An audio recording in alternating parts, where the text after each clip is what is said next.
Andy, I know obviously you only just went into camp, but is there a little bit of nervousness around fitness or maybe the match time that some of your key players have had in recent weeks, or how are you in advance of that France game?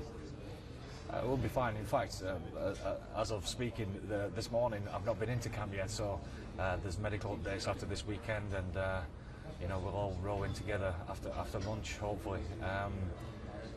But as far as fitness and being ready for the first game is concerned, we've what, 9 days, probably 5 training sessions to get ourselves up to speed, and we've been pretty good at that over the last few seasons. So it's about getting ourselves ready for that first game on Friday night in Marseille, isn't it? And I've no doubt that players will be bouncing into camp today. I'm looking forward to the 9 days of preparation together. But when we look at the rugby that you played last year, up to and including the Rugby World Cup, you know, there's no need for a revolution. Is it a sense of develop the tried and trusted? It's evolve what you've done in recent years. Evolve, yeah, certainly grow. I'm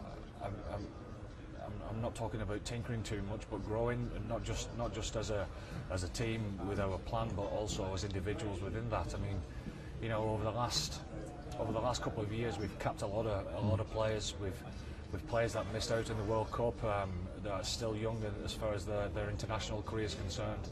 Supporting them and making sure that they grow and add to our squad is exciting, you know, and yeah, it's a competition that everyone loves. Just after Christmas, it gets the juices flowing, doesn't it, and gets us all through to Easter. So the competitions, it means a lot to us. And the players obviously got back into provincial action much sooner than the coaching staff have got back into international action. Like, has it been a difficult way to get back to having these match weeks?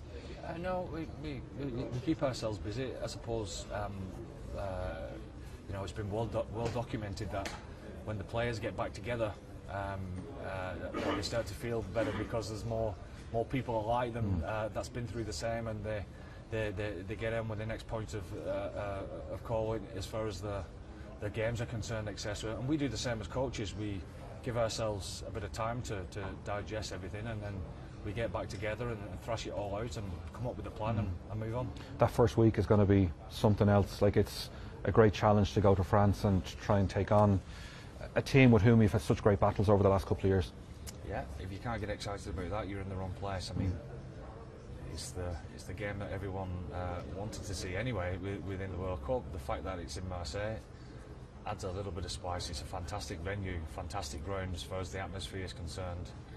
We was very proud of how we connected together with our fans over the last couple of years, and we hope to continue that journey in Marseille on Friday night. Does that surprise you? Like, literally, the Irish people will get to where dust can't get to in order to support their teams. It doesn't. It's something that we've all seen traditionally over the years, whether it be with the provinces or not. But what was extra special, certainly during the World Cup, is how everyone came together as one.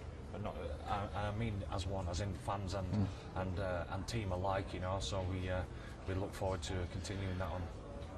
Was Peter a simple choice for captain? Was it a short list that you had? Yeah, he's the obvious leader. He's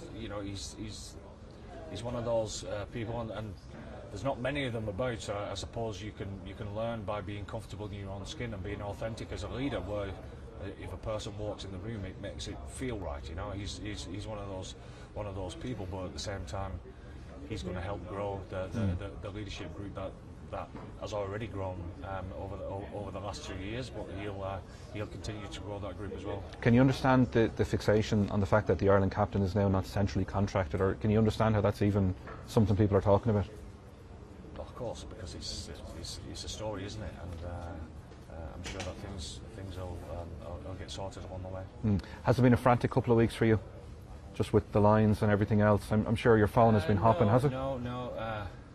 It was one day, okay. And it was done and dusted. Get the head down and get on with the day job. Massive couple of weeks ahead, and like, listen, the sense of energy, it's palpable, isn't it?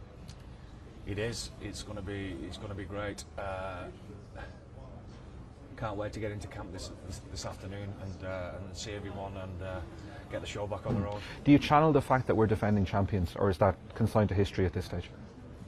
Well, it's not certainly not about starting again, because we know the type of game that we want to play together, but it is about how you turn up and prepare properly and make sure that you go into that first game full of belief and confidence because of your preparation. So we've a bit of work to do.